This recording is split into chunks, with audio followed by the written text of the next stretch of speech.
Thank you for inviting me, the committee, Dr. Junaid, Dr. Aiman, Rahmani, for giving me opportunity to speak in this NICU meeting for neonatal updates. So my topic is a diagnosis of bleeding disorders in neonates. From introduction, the range of PT and partial thrombopene extend above those for healthy adults. Even they are on upper side, there is no increased risk of bleeding in healthy newborn. And the platelets counts in the normal range. And platelet disorder may present during the neonatal period, but several factors make it difficult to establish. Therefore, it's difficult to establish a diagnosis. Therefore, of the neonatal hemostatic system with intention of identifying should be a problem similar to any other clinical problem in the neonatal periods. At birth, the concentration of vitamin K dependent are reduced to 50% of normal. Adults' value are further reduced in the preterm. And concentration of naturally occurring anticoagulant, antithrombin, protein C, and are low at birth. As a consequence of both prothrombin generation and thrombin inhibitions are reduced. Also, the plasminogen is low in the neonatal period in a low hypofibrinotic state. Despite this, few clinical can occur in the normal healthy neoterm infants. Hemostatic system mature after the birth, resulting in adult value by 6 months of age, and platelets count as normal. Despite this, bleeding time is shortened in von Willebrand disease because of the concentration of von Willebrand factor in higher, and also the PEG cell volume is on the higher side. So all of this, the bleeding time is shortened in the neonates. Now, the causes of bleeding, you can go from coagulation defect. There is a defect, either quantitative or qualitative defects in the platelets, or fibrinolytic dysfunction. You can say vascular causes or miscellaneous. When you approach in any neonates in a neonatal setting, you have to look two things. Is the baby sick or well before at onset of bleeding? Is the vitamin K given to the baby? Is bleeding is generalized or localized? Or is there any family history or any history of maternal thrombocytopenia, or the mother is taking any medications or any Coumadin or any anti-epileptic or anti-TB drugs. And also the age of onset is also important of bleeding. Is straight away after birth or in first 4 to 6 weeks. Is the bleeding petechiae within small mucosal hemorrhage, or as a bleed deep or large, or are coexisting sign like a conjugated hyperbilirubinemia or organomegaly or sign of sepsis? So this is we learned from our books from physiology. This is like you have extrinsic and extrinsic pathway. In intrinsic pathway, we know that factor, you have a nucleotide activator and tissue injury, lead to activation of 12, lead at factor 8 activation and factor 7 coming from extrinsic activation of prothrombin to thrombin by 10A and calcium, and fibrinogen to fibrin, and polymerized fibrin will be stabilized by a factor 13. And this is again, when any injury happens, the first thing is you have a vasoconstriction. And then the second part is platelets adhesions and aggregation. And then you have a secondary hemostasis, as I explained, tissue factor lead activation of coagulation, which lead to prothrombin to thrombin and fibrolysis. This is the normal coagulation cascade. Now, there is a different range. We have to remember that full-term infant, the range of PT is 15.9 to 10, and from 13 to 54. And even in premature, even the APPT 679.4 is normal.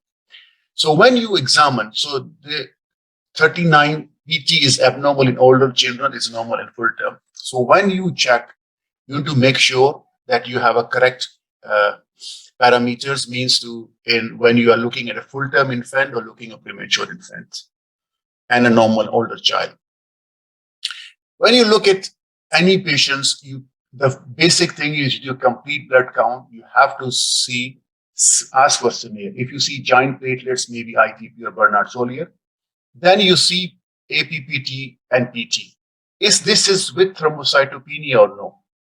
Let go with if you have thrombocytopenia, which is yes, then you have asked is prolonged PT and APPT. If it's both prolonged with thrombocytopenia, the commonest thing in neonates is sepsis. If it's no, then ITP, mostly from the mother or bone marrow or any occurred infection or thrombosis. If no thrombocytopenia, UCUF is either prolonged PT or APPT. When you come down here, if it's normal, then the factor 13 with delay umbilical cord and bleeding von Willebrand platelets function and vascular disorder. When you come with abnormal PT and normal APPT, then the commonest thing is either early liver disease, because in liver disease, both will be abnormal, and you have factor 7 or warfarin. And if you have normal PT and abnormal, the commonest thing is factor 8, 9, and factor 11, moderate to severe von Willebrand. If both is abnormal, the commonest thing, which we don't see now after vitamin K, is mandatory for all the newborns, and I will discuss later on that, and the liver disease and DIC. Now, you have to look here if you see a sick patient with low platelets and abnormal PT, and PT, the commonest thing is DIC, sepsis.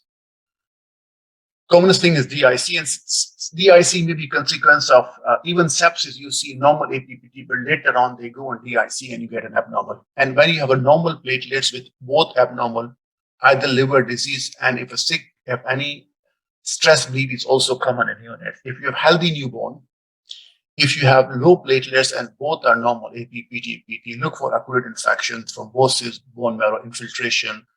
And if you have both prolonged hemorrhagic disease of newborn, and if you have abnormal APPT, which is hemophilia, and everything is normal, it's maybe a local trauma and not or factor 13 deficiency.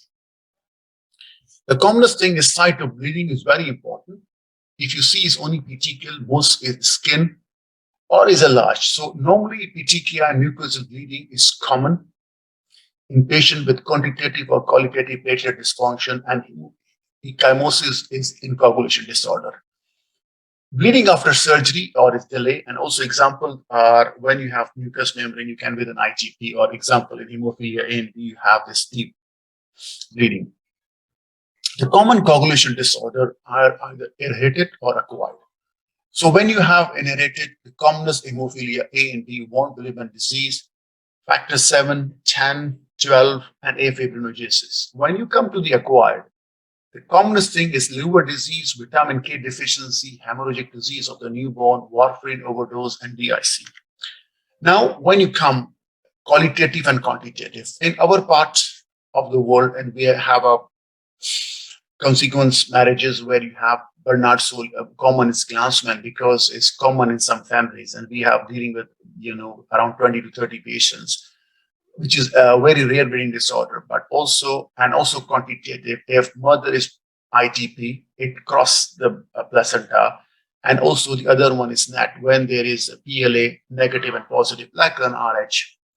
The other one is common in either blood asphyxia infection can lead also to low platelets, and the other one congenital hemophilia. And if you are using heparin in the newborn for anything, it will give also heparin-induced thrombocytopenia. We have to keep in the mind about it.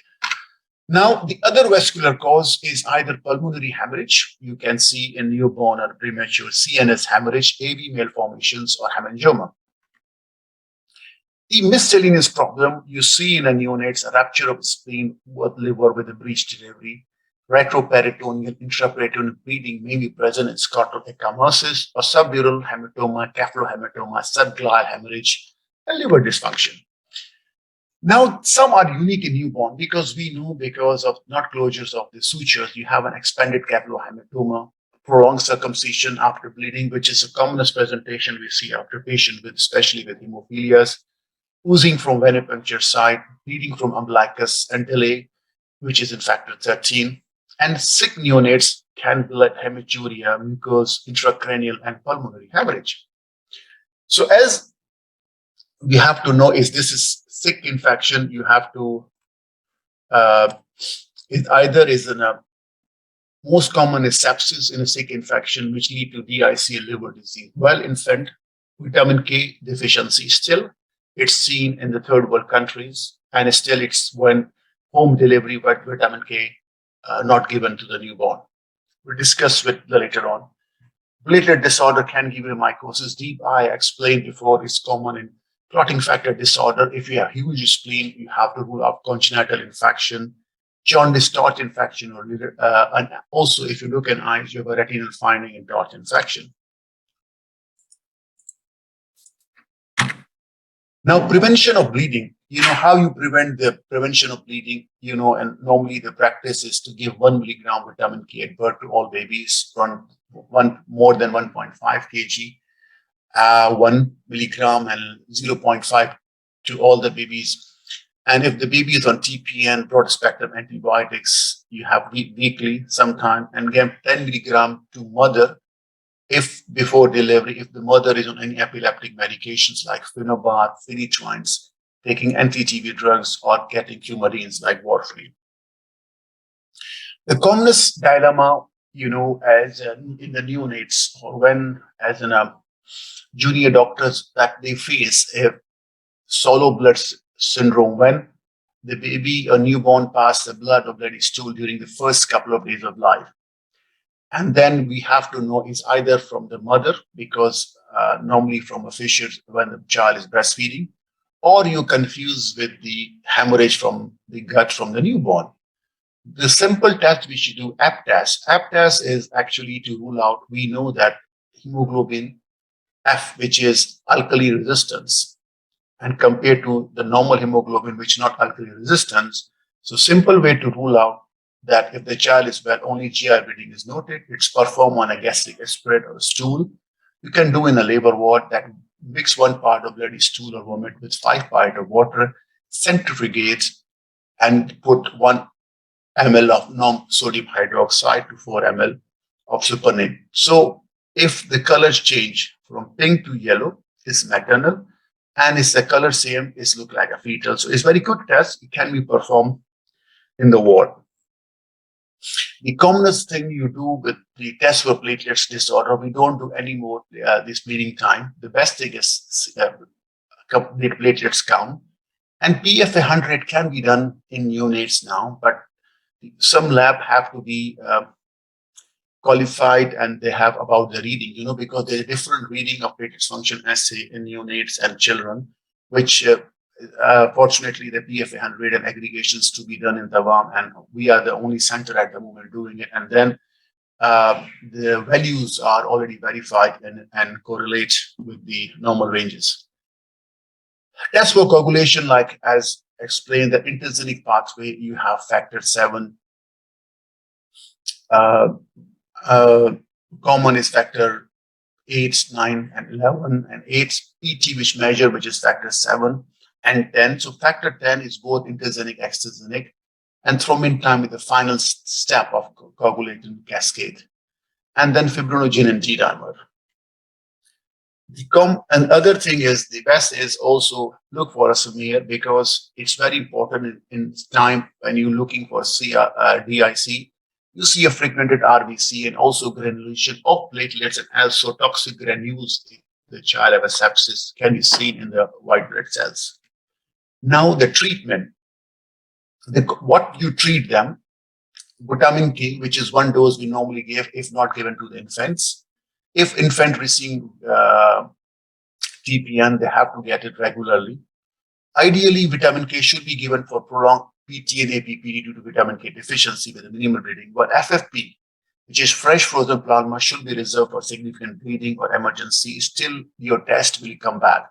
So when you see a patient, apart from do CBC, if required platelets, if CBC is normal, just give vitamin K and do all the basic tests, APPT and factors, and then give FFP in emergency measures. FFP is actually 10 ml per kg given intravenously for active bleeding and repeated after 8 to 12 hours. And it replaces your clotting factor immediately till you get back your results. If there's no increase in platelet destruction, then 1 unit, which is equal to 10 to 15 ml of kg of platelets given to 3 kg infant, will rise from 50,000 to 1 lakh per meter square mm. So if no platelets are made or transfused, platelets count will drop slowly over 3 to 5 days. And the blood of donor should be matched for RH factor and typed and washed. We need to give a wash because RBC will mix in the platelets concentrate. Now, then when you find the deficiency, then you have to be given, depend upon if the child is diagnosed with hemophilia, you give the factor 8 or factor 9, depend upon the diagnosis. If severe von Willebrand is considered, you have to give plasma-derived von Willebrand factor. Cryoprecipitate is mostly used if you're suspecting afibrinogenemia or factor 13 for a neonate until a specific diagnosis is made. Now, let's quickly go with each disorders quickly. The A or B hemophilia is X-linked recessive disorder, mostly affect the male. Reports of females are rare if you have Noonan syndrome or unactivation 1X. Or most common disorder is hemophilia A, and then B, and both are deficiency hemophilia A for factor 8 and factor 9 for B. And they account for 90% of severe coagulation deficiencies, and they affect all the ratios group. Hemophilia may be undiagnosed, and they normally come at the time of crawl and walk. But as we know, that's most of the time circumcision is a common practice in our part of the world, where you give vaccination, circumcision before discharge, and then bleeding post circumcision, and also the deep hematoma after the vaccination. The commonest, you see prolonged APPT be corrected by the mixing, and then you run your factor 8 and 9. Von Willebrand disease is the commonest with an estimated prevalence, 0.8 to 1.3, and autosomal dominant. It can give you superficial bleeding. Intracranial hemorrhage is only in type 3 that you can see intracranial hemorrhage. The commonest one is type 1, which is very mild type, can be present later on. But type 2B can come with thrombocytopenia. The diagnosis in type 3, which is typical like an hemophilia A, but you find a low level of factor 8 and von Willebrand factor, because von Willebrand carry factor 8. So that's why if the von Willebrand factor is not available, so nothing to be carry factor 8s. So always when you find a patient you suspecting a newborn and hemophilia, make sure you also do von Willebrand antigen. Sometimes you can mix your von Willebrand type 3 because you keep giving factor 8, the child will not improve until you give a plasma derived von Willebrand factor or you give FFP. And some cases of type 3, we also diagnose in neonates where there is a reduced von Willebrand activity. The management of DIC. Now, DIC is secondary phenomena. Management is reversible. And DIC is a condition when you have both clotting and anti-clotting consumed. So both there is a risk of hemorrhage and clot. Supported therapy with FFP, cryo, and platelets to maintain, because platelets consumed should be maintained above 50,000. And also FFP can be used to replace protein C and F, which also contain, FFP also contain protein C and antithrombin. Cryoprecipitate, only best source of fibrinogen, fibrinogen is low. Exchange may be undertaken in a case of sepsis-induced DIC. As we spoke, is a clinical pathological syndrome with widespread intravascular coagulation that introduce baby appear very sick with petechial and GI hemorrhage oozing from manufactured side. You need to cover with, as we explained, to give FFP, platelets, and red blood cells, and you see fragmented RBC. And again, lead to progressive organ dysfunction, so we need to be act very fast. The end result will be usually severe hemorrhage. Transient deficiency, procoagulant factor 8, factor 279, and anticoagulant may be attenuated by total administration of TPN or antibiotics or lack of administration of vitamin K to premature infants. Term infant may develop at day 2 or 3 if they were not supplemented by vitamin K. Mother might have received certain drug can induce vitamin K, as we explained, like phenytoin, phenobar. And disturbance of clotting may be associated, such as DIC due to infection, shock, anoxia, neck, renal vein thrombosis, vascular catheter, especially neonates. And the inherited abnormalities are the X-links, which we expose like hemophilia or hemophilia B, autosomal dominant is von Willebrand disease and dysfibrinogenemia, autosomal recessive deficiency of factor 11, 7, 5, 10, and 2, and fibrinogen, and 13 are all by autosomal gene. So this is intrinsic pathway we explain again. So heparin can increase your APPT, And then because factor 7 is vitamin K dependent with the shortest half-life, the PT is used to treatment for patient with vitamin K agonists when you for warfarin or also for genetic disease of newborn. And again, hematological consequence to the fetus due to metal disease. Two metal disease influence the hematological consequence in the fetus. Diabetes, polycythemia can give thrombosis in a newborn. Hypertension in the mother can lead to neutropenia and thrombocytopenia. SLE in the mother can lead to thrombocytopenia and thrombosis.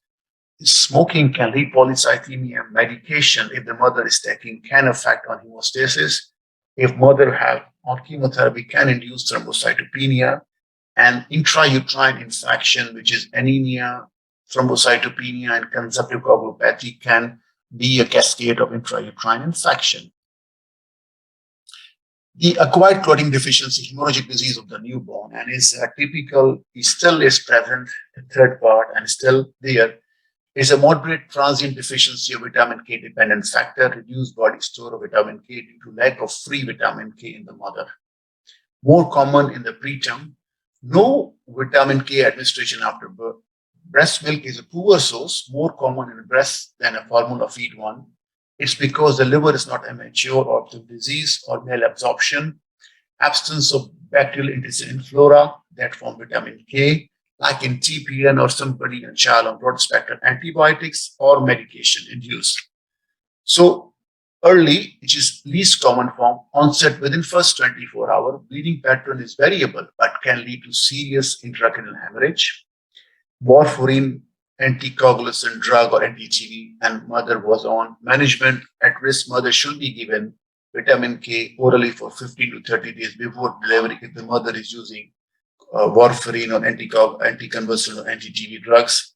And when warfarin is to prescribe, it advised that is to be avoided between week 6 to 12 of gestation, because mother, if have any deep vein thrombosis, so they cannot stop warfarin, but is need to be avoided and need to supplement by other things. But and close to term when you have a risk of neonatal bleeding. Classical, which is typical, a classic book where you see in exam questions where estimate frequency is very considerably from 0.25 to 1.7%, particularly in the mother of, and it's common when this delivery at home, which is third part, where home delivery, where vitamin K was not given, and also the baby or exclusive breastfeed. Typically present day to 5 who appear otherwise well, home delivery, typically on all breastfeeding, come with bruises, purpura, GI hemorrhage as a typical presentation, bleeding from umbilicus and mucus, but ICH may be infrequent compared to the early one. Management vitamin K, you need to give the clotting factors and supportive treatment. Late breastfeeding and failure to receive at birth are frequently documented risk factor, can occur in week 4 to 12 weeks. And also this is common if infants are on antibiotics or with malabsorption, or those who have a liver or disease of cystic fibrosis. And vitamin K weak for first 3 months of life may prevent late hemorrhagic disease of newborn. So this is my references. I will stop my talk here.